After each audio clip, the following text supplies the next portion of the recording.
Hi guys, we're back again, and we are continuing talking about existential needs. And all right, there we go.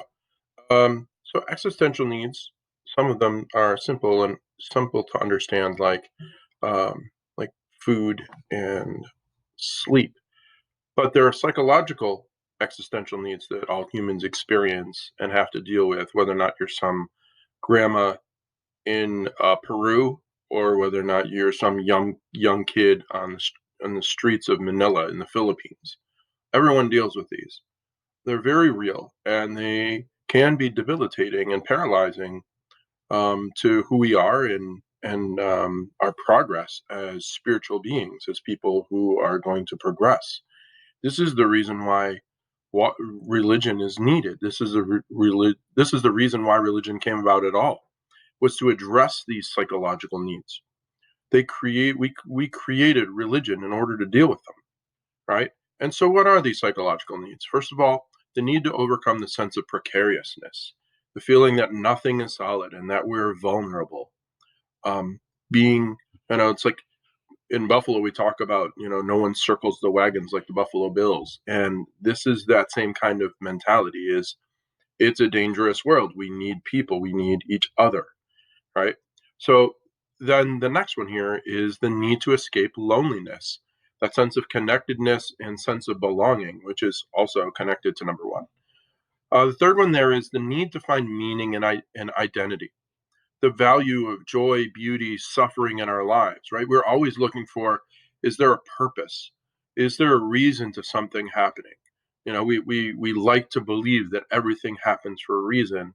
Um, we're going to find out with Harold Kushner that that's not necessarily the case.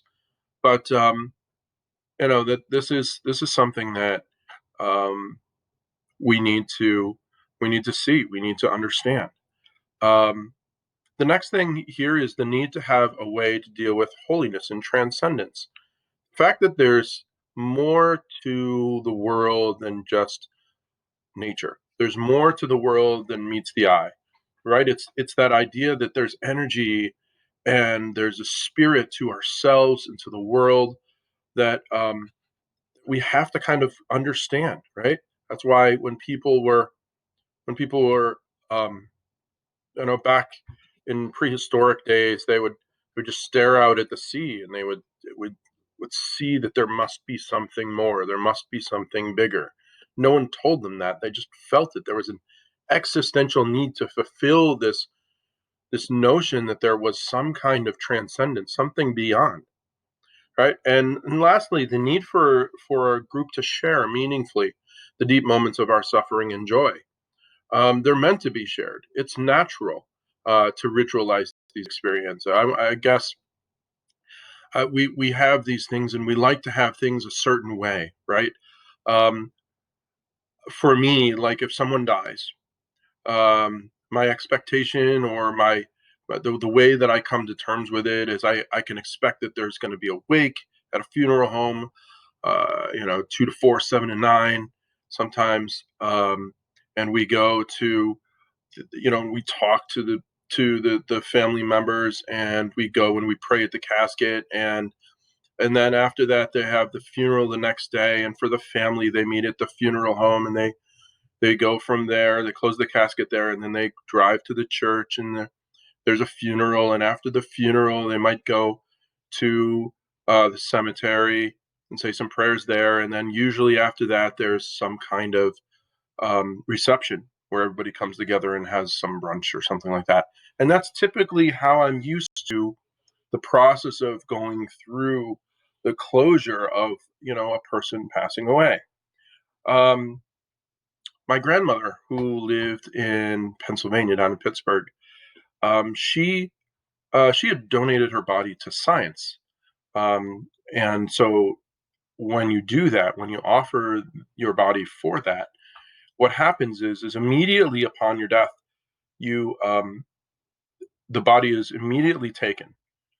There's no time for any burials or whatever. It's taken right to the hospital where students will use those bodies for cadavers. And my grandmother decided that she wanted to do this.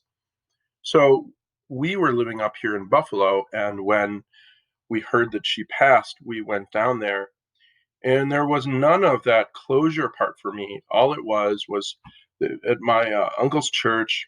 There was some songs sung and some readings read, and a couple people got up and talked, and there was just a picture of my grandmother like on a pedestal in the front of the church, and that's all. There was no casket, there was none of that, and I felt like it wasn't complete, and that was because we have these rituals that we like to have that we're comfortable with. I mean, ask any sport figure about like their superstitions that they go through. Those rituals are important for them to feel grounded, right? And those are, in some senses, they do them religiously, right? Like we use that terminology. So these existential needs are legit. And you say, well, why do we even bother with religion at all? Well, because we have to find some way of dealing with these things. And this is, and religion is one way that humanity has kind of developed in order to address these things. Because religion deals with all of these issues and tries to help, human beings figure this stuff out. So, how do we define religion? Here we go. Here's your money shot.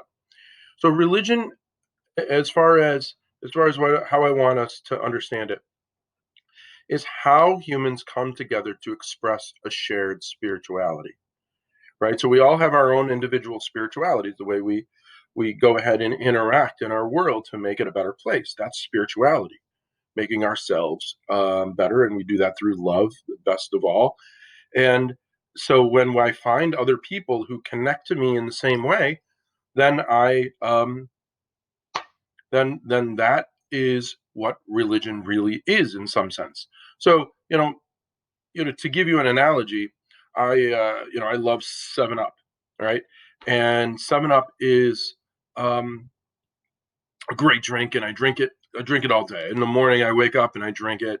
At lunch, I have another Seven Up, and when I go to school, I'll take a 2 liter with me so it'll last through the whole day, and then my wife never has to worry about like what I'm going to drink for dinner because she knows Seven Up, right? And then I have a little one just at the end of the day because there's no caffeine in it, so I can. And then I make sure I set it all up so I'm drinking Seven Up, and I really love it. It makes me happy. It improves my life. I feel, and I'm really excited about it. Well, I was walking down the street one day and I met this guy, and he was holding Seven Up. I'm like, hey, you like Seven Up? And he's like, no. I'm like, what? And he's like, I love Seven Up. And I'm like, no way. And he's like, way. And so like we got to be friends, and so we decided like every Friday we were gonna go and we were gonna hang out and just drink Seven Up and get together, right? And then a couple weeks later, he's like, oh, I met this guy and he likes Seven Up. I'm like, invite him. And so like every Friday night we got together for Seven Up. It's like a Seven Up party, and we just kind of collectively all got together. And my brother's like, "Hey, you want to go out Friday night?" I'm like, "Yeah, no, I got this thing." And and he's like, "Well, what is it?" And I'm like, "Well," I told him, and he's like, "Oh, can I come?" And like, he's like, "I'm kind of a Dr. Pepper guy, but I'll come anyway." So he came for a few weeks, but it just, never quite really, he didn't kind of share in what we were doing. So, he stopped coming. And in some senses, this analogy, because like, I mean, I like Seven Up, but not like that. This analogy shows like, okay, that me liking Seven Up was great. And that's like my spirituality, right? But then when I found other people who liked it the same way I did, then my enjoyment of Seven Up exponentially increased. And that's what we're talking about with religion. And again, there's no religiously language to this definition, right? We all can kind of get to it. It's meant to be universal to all people who are looking for a way to deal with their existential needs. All right, we'll go on to the next slides.